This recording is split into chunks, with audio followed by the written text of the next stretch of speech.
Price the lord.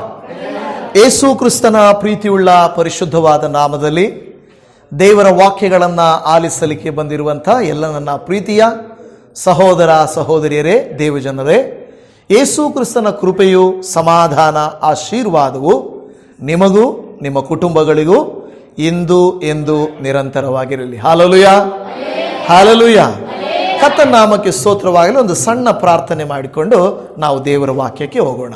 ಪ್ರೀತಿಯ ಪರಮ ತಂದೆಯಾದ ದೇವರೇ, ಮನಗಳನ್ನು ತೆರೆಯುವಾತನು, ಮನೆಗಳನ್ನು ಆಶೀರ್ವದಿಸುವಾತನು, ನಮ್ಮ ಜೀವಿತಗಳನ್ನು ಸರಿಪಡಿಸಿ ನಿನ್ನ ಆತ್ಮನಿಂದ ತುಂಬಿಸುವಾತನೂ ಆಗಿರುವಂಥ ಭೂ ಪರಲೋಕಗಳ ಒಡೆಯನಾದಂಥ ಯೇಸುವೆ, ನಿನ್ನ ಪಾದ ಸನ್ನಿಧಿಗೆ ಬಂದು ನಿನ್ನ ವಾಕ್ಯಗಳನ್ನು ಆಲಿಸಬೇಕೆಂದು ನಿನ್ನ ಪಾದ ಸನ್ನಿಧಿಯಲ್ಲಿ ಕುಳಿತುಕೊಂಡು ಬಂದಿರುವಂಥ ಈ ದೇವಜನರನ್ನು ಆಶೀರ್ವದಿಸಿರಿ.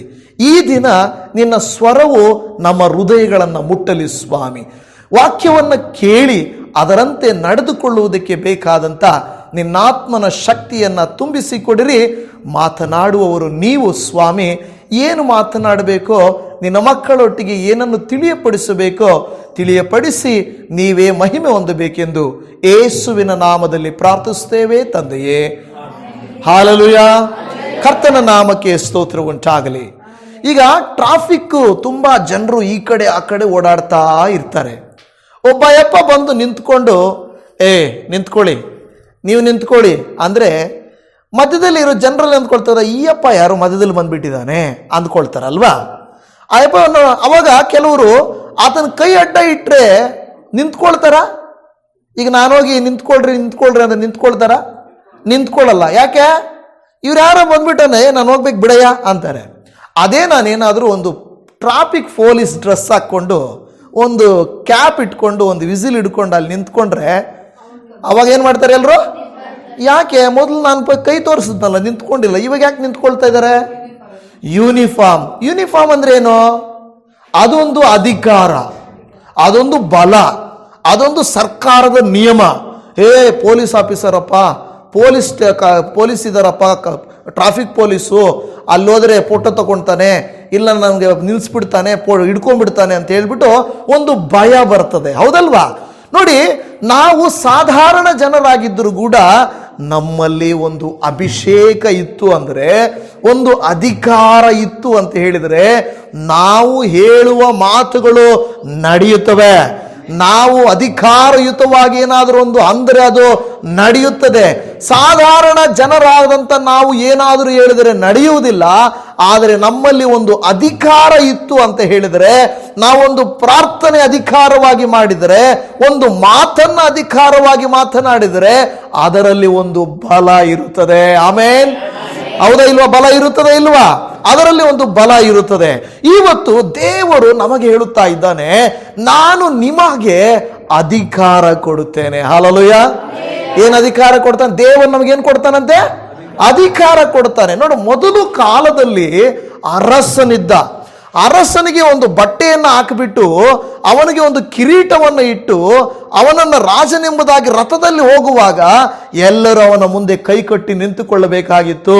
ಯಾಕೆಂದರೆ ರಾಜನಿಗೆ ಒಂದು ಅಧಿಕಾರ ಇದೆ. ಈಗಲೂ ಕೆಲವು ಮಂತ್ರಿಗಳಿಗೆ, MLAಗಳಿಗೆ, ಮುಖ್ಯಮಂತ್ರಿಗೆ, ಪ್ರಧಾನಮಂತ್ರಿಗೆ ನೋಡುವಾಗ ಒಂದು ಅಧಿಕಾರ ಇದೆ. ಅವ್ರು ಏನಾದರೂ ಒಂದು ಹೇಳಿದರೆ ಮಾಡ್ತಾರಾ? ಮಾಡೋಕ್ಕಾಗುತ್ತಾ ಇಲ್ವಾ? ಮಾಡ್ತಾರೆ. ಅದನ್ನು ತೆಗೆಸಯ್ಯ ಅಂದರೆ ತೆಗೆಸ್ತಾರೆ, ಅದನ್ನು ಮುಚ್ಚಯ್ಯ ಅಂದರೆ ಮುಚ್ತಾರೆ. ಯಾಕೆಂದ್ರೆ ಅವರಿಗೆ ಅಧಿಕಾರ ಇದೆ. ಈ ರೀತಿ ಲೌಕಿಕವಾದ ಅಧಿಕಾರ ಇದೆ. ಆದರೆ ದೇವರು ಹೇಳ್ತಾನೆ, ನಾನು ಕೂಡ ನಿಮಗೆ ಅಧಿಕಾರವನ್ನು ಕೊಡುತ್ತೇನೆ. ಹಲ್ಲೆಲೂಯಾ. ಯಾವ ಅಧಿಕಾರ, ಎಂತಹ ಅಧಿಕಾರ ಎಂಬುದನ್ನು ಇವತ್ತು ವಾಕ್ಯದಲ್ಲಿ ನಾವು ನೋಡೋಣ. ಲೂಕನು ಬರೆದ ಸುವಾರ್ತೆ 10ನೇ ಅಧ್ಯಾಯ 19ನೇ ವಾಕ್ಯವನ್ನ ಓದಿಕೊಳ್ಳೋಣ. ನಾನು ನಿಮಗಾಗಿ ಓದುತ್ತೇನೆ, ನೋಡ್ರಿ. ಲೂಕನು ಬರೆದ ಸುವಾರ್ತೆ 10:19. ವೈರಿಯ, ಅದು 2ನೇ ಭಾಗದಿಂದ ಓದ್ತಾ ಇದ್ದೇನೆ. ವೈರಿಯ ಸಮಸ್ತ ಬಲವನ್ನು ತುಳಿಯುವುದಕ್ಕೆ ನಿಮಗೆ ಅಧಿಕಾರ ಕೊಟ್ಟಿದ್ದೇನೆ, ಯಾವುದು ನಿಮಗೆ ಕೇಡು ಮಾಡುವುದೇ ಇಲ್ಲ. ಹಾಲೆಲೂಯಾ. ಆಮೇನ್. ಹೌದಾ? ಏನಂತ ಹೇಳ್ತಾ ಇದೆ? ಯಾವುದು ನಿಮಗೆ ಕೇಡು ಮಾಡುವುದೇ ಇಲ್ಲ. ನಾನು ಯೇಸು ಸ್ವಾಮಿಯನ್ನು ನಂಬಿದಾಗ ನಾನು 5ನೇ ಕ್ಲಾಸ್ ಏನೋ ಇದ್ದೆ. ಅವಾಗ ಒಂದು 5ನೇ ಕ್ಲಾಸ್ ಇರುವಂಥ ಸಮಯದಲ್ಲಿ ಶಾಲೆಗೆ ಹೋಗ್ತಾ ಇದ್ವಿ. ಶಾಲೆಗೆ ಹೋಗ್ತಾ ಇರುವಾಗ ಆ ಕಾಡಲ್ಲಿ, ಆ ಗುಡ್ಡಗಳಲ್ಲಿ ನಾವು ಹೋಗ್ಬೇಕಾದ್ರೆ ಅವಾಗ ಎಲ್ರಿಗೂ ಭಯ ಆಗೋದು. ಆ ಭಯ ಆಗೋಕ್ಕೆ ಮುಂಚೆ ಏನಾಗಿದೆ ಗೊತ್ತಾ, ಅಲ್ಲೊಂದು ಕಲ್ಲನ್ನು ಇಟ್ಟಿದ್ರು ಅವರು. ಆ ಕಲ್ಲನ್ನು ಇಟ್ಟಿದಾಗ ಎಲ್ಲರೂ ಏನು ಮಾಡ್ತಾ ಇದ್ರು, ಅದು ದೇವರು ಅಂತ ನಂಬ್ತಾರೆ ಅವರು. ನನ್ನ ಜೊತೆ ಇರುವಂಥ ಸ್ನೇಹಿತರೆಲ್ಲ ಏನು ಮಾಡೋರು ಗೊತ್ತಾ, ದೇವರೇ ಕಾಪಾಡಪ್ಪ ಕಾಪಾಡಪ್ಪ, ಇಲ್ಲಿ ಹೋಗ್ತಾ ಇದ್ದೀನಿ ಕಾಪಾಡಪ್ಪ ಅನ್ನೋರು. ನಾನು ಏನು ಮಾಡೋದು, ಅವರೆಲ್ಲ ದೇವ್ರಿದ್ದಾನೆ ಅಂತ ಕಾಪಾಡಪ್ಪ ಅಂತ ಹೋಗ್ತಾ ಇದ್ರು. ನಾನು ಯಾರನ್ನ ನಂಬೋದು, ನನ್ನ ದೇವ್ರು ಕಾಣಿಸ್ತಾ ಇಲ್ವೇ. ಅವಾಗ ನಾನು ಅಂದ್ಕೊಳ್ಳೋದೇನೆಂದರೆ, ಅದು ದಾಟಿ ಹೋಗುವಾಗ ಅವರೆಲ್ಲ ನನ್ನ ಕಾಪಾಡಪ್ಪ ಅಂತ ಹೋದ್ರೆ ಅವ್ರನ್ನ ಕಾಪಾಡ್ತಾರೆ. ಒಂದು ವೇಳೆ ನಾನು ಮುಗ್ದಿರೋ ಹೋದ್ರೆ, ಅದಕ್ಕೆ ನಮಸ್ಕಾರ ಮಾಡದಿರೋದ್ರೆ ನನ್ನನ್ನೇನು ಮಾಡಿಬಿಡ್ತಾನೆ, ದೇವರಿಗೆ ಕೋಪ ಮಾಡ್ಕೊಂಡ್ಬಿಡ್ತಾನೆ. ಅವ್ರೇನು ಮಾಡಿಬಿಡ್ತಾನೆ, ನನ್ನ ಮೇಲೆ ಕೋಪ ಮಾಡ್ಕೊಂಡ್ಬಿಡ್ತಾನೆ. ಆವಾಗ ನನಗೆ ಕೇಡಾಗ್ತದೆ, ಅವರಿಗೆ ಮೇಲಾಗ್ತದೆ, ನನಗೇನಾಗುತ್ತೆ, ಕೇಡಾಗುತ್ತೆ ಅಂದ್ಕೊಳ್ತಾ ಇದೆ. ಆದರೆ ಆ ದೇವರು ಅಲ್ಲಿ ಮಾತ್ರನೇ ಇರ್ತಾ ಇದ್ದ. ಆದರೆ ನನ್ನ ದೇವರು ನನ್ನ ಜೊತೆನೇ ಇರ್ತಾ ಇದ್ರು. ಹಾಲೆಲೂಯ. ನೋಡಿ, ಅದೇ ವಿಶೇಷ. ಏನದು ನೋಡಿದ್ರ, ಅವರ ದೇವರು ಅಲ್ಲೇ ಇರ್ತಾ ಇದ್ರು, ಆದ್ರೆ ನನ್ನ ದೇವರು ನನ್ನ ಜೊತೆಯಲ್ಲಿ ಬರ್ತಾ ಇದ್ರು. ಅಲ್ಲೇ ಇರುವ ದೇವರು ಬೇಕಾ, ಜೊತೆಯಲ್ಲಿ ಬರುವ ದೇವರು ಬೇಕಾ? ಆದ್ರೆ ನಮಗೇನು ಗೊತ್ತಾ, ಸೈತಾನನ ನಮಗೇನು ಆಲೋಚನೆ ಕೊಡ್ತಾನೆ ಗೊತ್ತಾ, ನಿನ್ನ ದೇವರನ್ನ ನೀನು ನೋಡಿದೀಯಾ, ನಿನ್ನ ದೇವರು ನಿನ್ನ ಜೊತೆಯಲ್ಲಿ ಇದ್ದಾನ, ನಿನ್ನ ದೇವರು ಶಕ್ತಿವಂತನ, ನಿನ್ನ ದೇವರು ಅದ್ಭುತ ಮಾಡಬಲ್ಲನ ಅನ್ನುವಂಥ ಸಂಶಯಗಳನ್ನ ಏನು ಮಾಡ್ತಾನೆ ಸೈತಾನನ ನಮಗೆ ತರ್ತಾನೆ. ಆದ್ರೆ ಯೇಸು ಸ್ವಾಮಿ ನಮಗೆ ಈ ವಾಕ್ಯದಲ್ಲಿ ಏನು ಹೇಳ್ತಾ ಇದ್ದಾರೆ, ಆ ವಾಕ್ಯದಲ್ಲಿ ಗಮನಿಸಿರಿ. ವೈರಿಯ ಯಾರ ವೈರಿಯ, ಯಾರು ನಮ್ಮ ವೈರಿಯ ಸಮಸ್ತ ಬಲವನ್ನು, ಎಂಥ ಬಲವನ್ನ ನೋಡಿ. ಅನೇಕ ಸಾರಿ ನಮ್ಮ ವೈರಿ ಸೈತಾನನು, ದುಷ್ಟನು. ಆದರೆ ಕೆಲವು ಸಾರಿ ನಮಗೆ ಇನ್ನೂ ಸಣ್ಣ ಸಣ್ಣ ವೈರಿಗಳಿದ್ದಾರೆ. ನಮಗೇನಾಗಿದ್ದಾರೆ, ಸಣ್ಣ ಸಣ್ಣ ವೈರಿಗಳು. ಏನು, ಕೆಲವು ಸಾರಿ ನಮ್ಮ ಮನೆಯಲ್ಲೇ ಇರ್ತಾರೆ ವೈರಿಗಳು. ಏನು, ನಮ್ಮ ಮನೆಯಲ್ಲೇ ಅಂದ್ಕೊಳ್ಳೋದು, ಯಾವಾಗಲೂ ಅಂದ್ಕೊಳ್ತಾರೆ, ಅಯ್ಯೋ ನನ್ನ ಅತ್ತೆ ನನ್ನ ವೈರಿ, ನನ್ನ ಸೊಸೆ ನನ್ನ ವೈರಿ, ನನ್ನ ಗಂಡ ನನ್ನ ವೈರಿ, ನನ್ನ ಹೆಂಡತಿ ನನ್ನ ವೈರಿ, ನಮ್ಮ ಅಪ್ಪ ಅಮ್ಮನೇ ನನಗೆ ದೊಡ್ಡ ಶತ್ರು ಅಲ್ವಾ, ನಮ್ಮ ಮಕ್ಕಳೇ ನನಗೆ ದೊಡ್ಡ ಶತ್ರು, ನಮ್ಮ ಅಣ್ಣ, ನಮ್ಮ ಚಿಕ್ಕಪ್ಪ, ನಮ್ಮ ಚಿಕ್ಕಮ್ಮ, ಹೌದಲ್ವಾ, ದೊಡ್ಡಪ್ಪ ದೊಡ್ಡಮ್ಮ, ಇವರೇ ನನ್ನ ಶತ್ರುಗಳು ಅಂದುಕೊಳ್ತಾ ಇರ್ತೀವಿ ಅಲ್ವಾ ಕೆಲವು ಸಾರಿ. ಆಮೇಲೆ ಅಕ್ಕಪಕ್ಕದಲ್ಲಿರುವಂಥವರು ನನ್ನ ವೈರಿಗಳು, ಶತ್ರುಗಳು ಅಂತ ಅದನ್ನು ಅಂದುಕೊಳ್ತಾ ಇರ್ತೇವೆ. ಈ ರೀತಿಯಾಗಿ ಈ ಒಂದು ಏನು ಶತ್ರುತ್ವವನ್ನು, ವೈರಿಯನ್ನು ನೋಡ್ತಾ ಇದ್ದೇವೆ. ನೋಡಿ, ಜನರು ಕೆಟ್ಟೋರಲ್ರಿ, ಜನರೇನಲ್ಲ ಕೆಟ್ಟೋರಲ್ಲ, ಆದರೆ ಅವರಲ್ಲಿ ಕೆಡಿಸುವ ಮನಸ್ಸು ಬರ್ತದೆ ನೋಡು, ಅದು ಕೆಟ್ಟದ್ದು. ಹೌದಾ ಇಲ್ವಾ? ಈಗ ನಾನು ಒಳ್ಳೆಯವನೇ, ಆದರೆ ದಾರಿಯಲ್ಲಿ ಹೋಗ್ತಾ ಇರ್ತೇನೆ, ಯಾರೋ ದಾರಿ ಪಕ್ಕದಲ್ಲಿ ಏನೋ ಇಟ್ಬಿಟ್ಟು ಹೋಗ್ಬಿಟ್ಟಿರ್ತಾರೆ, ನಂದಲ್ಲ ಆ ವಸ್ತು. ಆವಾಗ ನಾನು ಒಳ್ಳೆಯವನೇ, ನನ್ನ ಮನಸ್ಸಲ್ಲಿ ಏನು ಬರುತ್ತೆ ಗೊತ್ತಾ, ಅಲ್ಲಿದೆ ನೋಡು, ಅದು ಎತ್ಕೊಂಡು ಹೋಗು ಅಲ್ವಾ. ಇಲ್ಲಿ ಹೋಗ್ತಾ ಇರ್ತೀವಿ, ದಾರಿಯಲ್ಲಿ ಕಡಲೆಕಾಯಿ ಹಾಕಿರ್ತಾರೆ, ಕಡಲೆಕಾಯಿ ಗಿಡಗಳು, ನಮ್ಮ ಅಲ್ಲ ಕಡಲೆಕಾಯಿ ಗಿಡಗಳು. ಆದ್ರೆ ಏನು ಮಾಡುತ್ತೆ, ವೈರಿ ಏನು ಹೇಳ್ತಾನೆ, ಎತ್ಕೊಂಡೋಗು, ಸ್ವಲ್ಪ ಹೋಗಿ ತಿನ್ನಕ್ಕೊಂದು ಸ್ವಲ್ಪ ಎತ್ಕೊಂಡ್ರೆ ಓಕೆ, ಕಾರಿಗೆ ತುಂಬಿಸ್ಕೊಂಡೋದ್ರೆ ಅದು ಕಳ್ತನ ತಾನೇ, ಕಳ್ತನೇ ಅದು. ಯಾಕೆಂದ್ರೆ ಹಂಗೆ ತುಂಬಿಸ್ಕೊಂಡು ಹೋಗ್ಬಾರ್ದು. ಏನೋ ಆಸೆಗೆ ಸ್ವಲ್ಪ ತಿಂದ್ವಿ, ಕಿತ್ಕೊಂಡ್ವಿ, ಒಂದು ಹಣ್ಣು ಓಕೆ, ಕಿತ್ಕೊಂಡ್ವಿ ಅಂತ ಹೇಳ್ಬಿಟ್ಟು ಅದನ್ನು ಜಾಸ್ತಿ ಕಿತ್ಕೊಂಡು ಹೋಗ್ಬಾರ್ದು ಅಲ್ವಾ, ಅದು ತಪ್ಪು. ನನಗೂ ಇರಲಿ, ನಮ್ಮ ಅಮ್ಮನಿಗೊಂದು, ಆಮೇಲೆ ನಮ್ಮ ಅಪ್ಪನಿಗೊಂದು, ನಮ್ಮ ಮನೆಯಲ್ಲಿ ಅಣ್ಣ ಇದ್ದಾನೆ ಅವ್ರಿಗೊಂದು, ಆಮೇಲೆ ಒಂದು ಕಿತ್ಕೊಂಡೋಗಿ ಹೋಗ್ಬಿಟ್ಟು 10 ಕಿತ್ಕೊಂಡು ಹೋಗೋದು, ಅದು ತಪ್ಪಿಲ್ವಾ? ಆದರೆ ನಾನು ಒಳ್ಳೆಯವನೇ, ಆದರೆ ಏನೋ ನೋಡಿದಾಗ ನಾನು ಕೆಟ್ಟವನಾಗ್ಬಿಡ್ತೇನೆ. ನನ್ನ ಮನಸ್ಸಲ್ಲಿ ಏನೋ ಒಂದು ಆಸೆ ಬಂದಾಗ ಕೆಟ್ಟವನಾಗ್ತೇನೆ ಹೊರತು ಯಾವಾಗಲೂ ನಾನು ಕೆಟ್ಟವನು ಅಲ್ಲ. ನಾವೆಲ್ಲರೂ ಮನುಷ್ಯರ ಸ್ವಭಾವನೇ ಹಂಗೇನೆ, ಮನುಷ್ಯರಲ್ಲಿ ಯಾವಾಗಲೂ ಕೆಟ್ಟತನ ಇರಲ್ಲ. ಆದರೆ ಆಗಾಗ ದುಷ್ಟನು ನಮಗೆ ಕೊಡುವಂಥ ಆಲೋಚನೆಗಳಿಂದ, ಕೆಟ್ಟ ಆಲೋಚನೆಗಳು, ಅವ್ರ ಮೇಲೆ ಕೋಪ ಮಾಡ್ಕೊಬೇಕು, ಅವ್ರನ್ನ ಬೈಬೇಕು ಅನ್ನುವಂಥ ಆಲೋಚನೆ ಸೈತಾನನು ಕೊಡ್ತಾನೆ.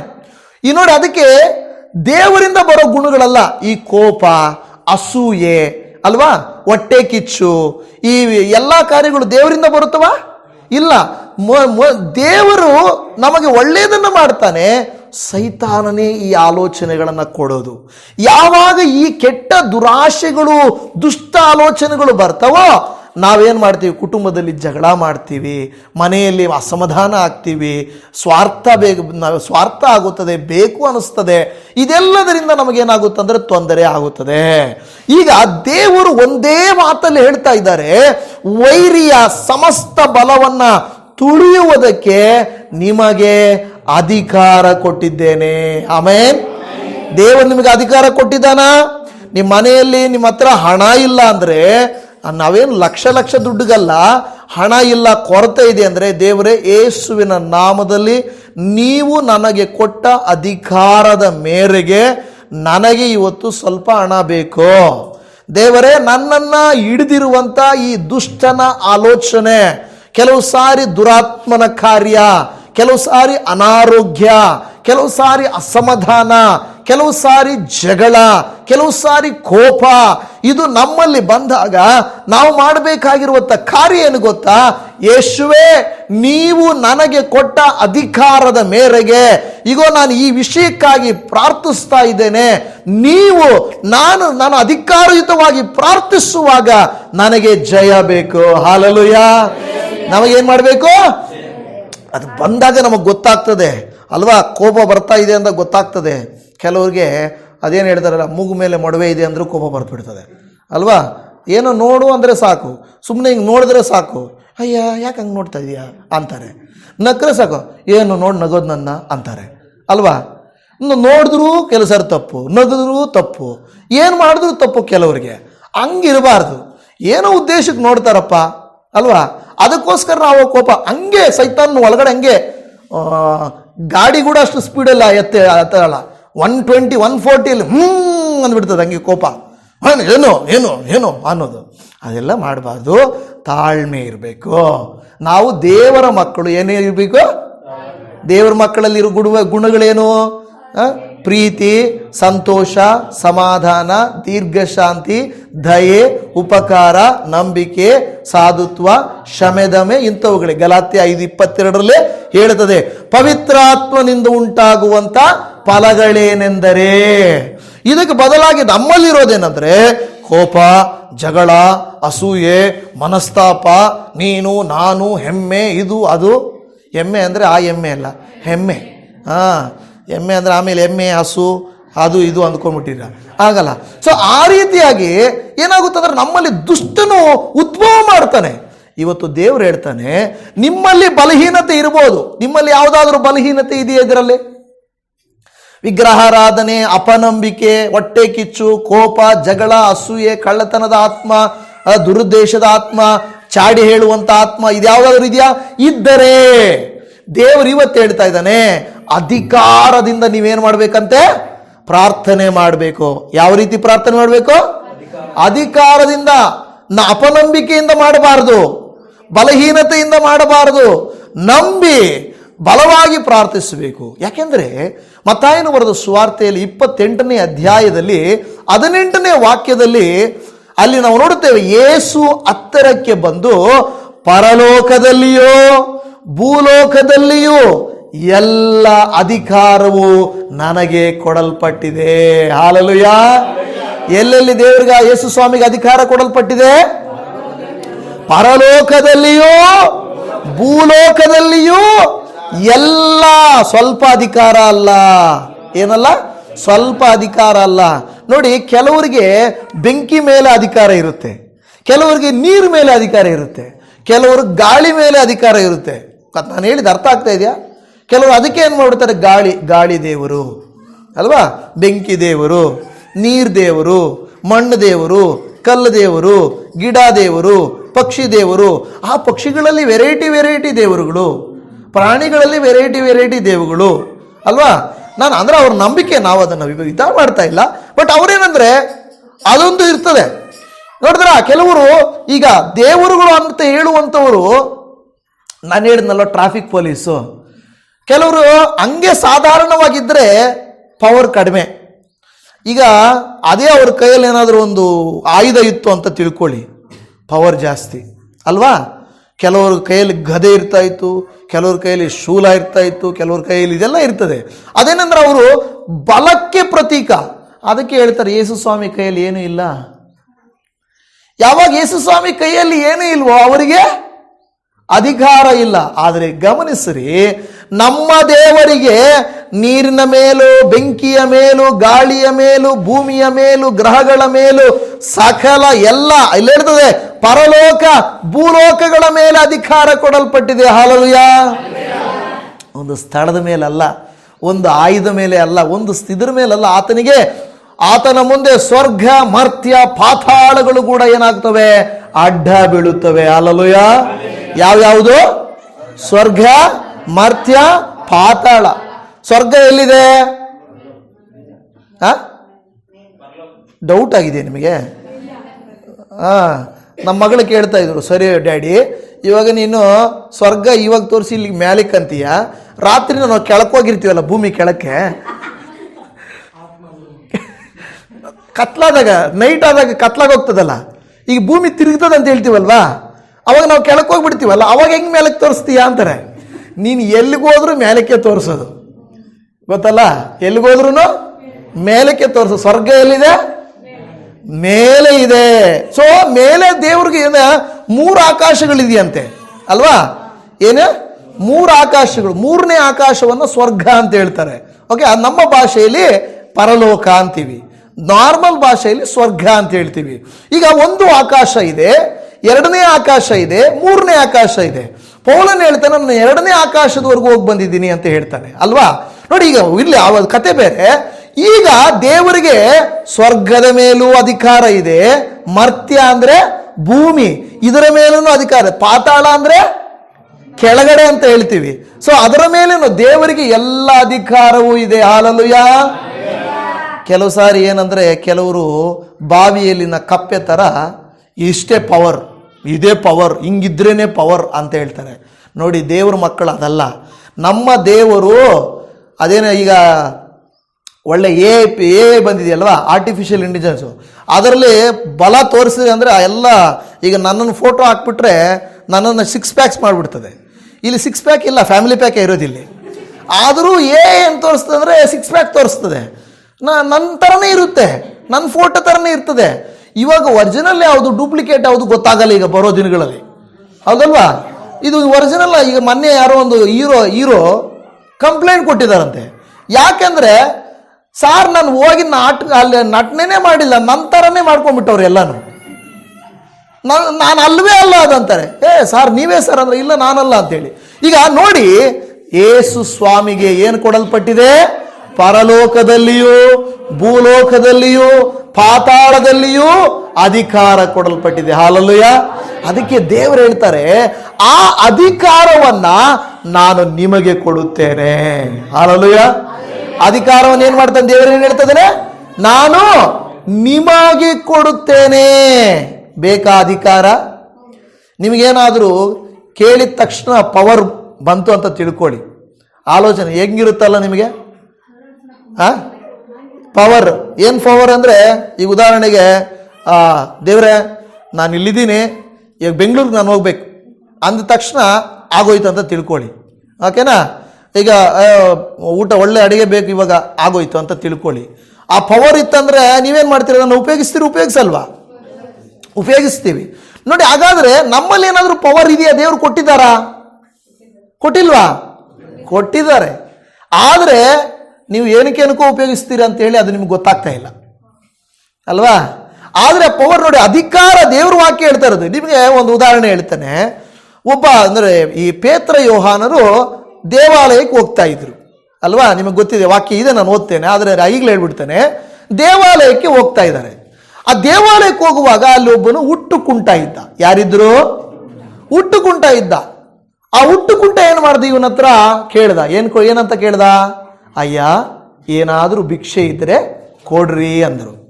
ಆವಾಗ ಅವರು ನಮ್ಮ ಹತ್ರ ಏನು ಇಲ್ಲಪ್ಪ ಅಂದರು. ಆದರೂ ಅವನು ಬಿಡಲಿಲ್ಲ. ಈ ಭಿಕ್ಷುಕರು ಹಂಗೆ ತಾನೆ ಬಿಡ್ತಾರ? ಈ ಭಿಕ್ಷುಕರಿಗಿಂತಲೂ ಇನ್ನೊಬ್ಬರು ಗುಂಪಿದ್ದಾರೆ, ಅವ್ರು ಬಿಡೋದೇ ಇಲ್ಲ, ಕುಡುಕರು ಅಲ್ವಾ? ಭಿಕ್ಷುಕರಾದ್ರು ಬಿಟ್ಬಿಡ್ತಾರೆ, ಈ ಕುಡುಕರು ಬಿಡಲ್ಲ. ಫಸ್ಟು 100 ರೂಪಾಯಿ ಅಂತಾರೆ. ಅಣ್ಣ 100 ರೂಪಾಯಿ ಇದೆಯಾ ಅಂತಾರೆ. ಯಾಕೆ ಅಂದರೆ, ಅಲ್ಲ ಕೇಳಿದೆ ಇದೆಯಾ ಅಂತ ಕೇಳಿದೆ. ಇಲ್ಲಪ್ಪ ಅಂದರೆ 50 ಅಂತಾರೆ.